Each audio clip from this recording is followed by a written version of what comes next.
Two very smart people decided not to keep going with that.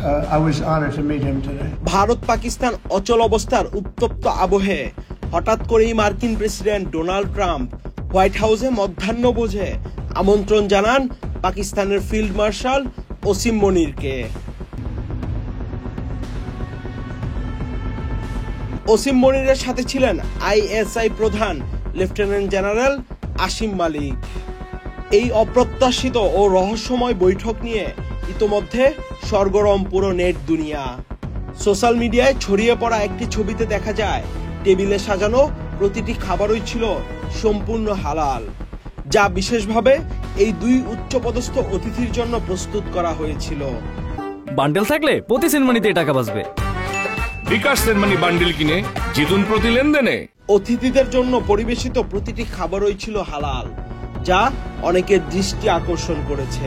It's really a wonderful dish, but we want to honor as well our lobsterman from Maine. ঘটনার আকর্ষণ আরো বাড়ায় বর্তমান Iran Israel উত্তেজনার প্রেক্ষাপট।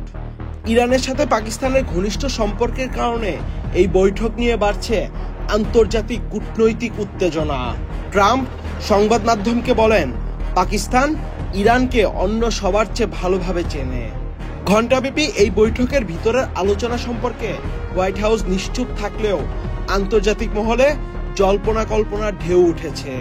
এই বৈঠক কি ইরান সংকট ঘিরে বড় কোনো ভূরাজনৈতিক চাল? এখন প্রশ্ন উঠছে, এই বৈঠক কিসের ইঙ্গিত? পাকিস্তান ইরান আমেরিকা ত্রিভুজে কি নতুন অধ্যায় শুরু হলো? আহমেদ শাফি, চ্যানেল আই।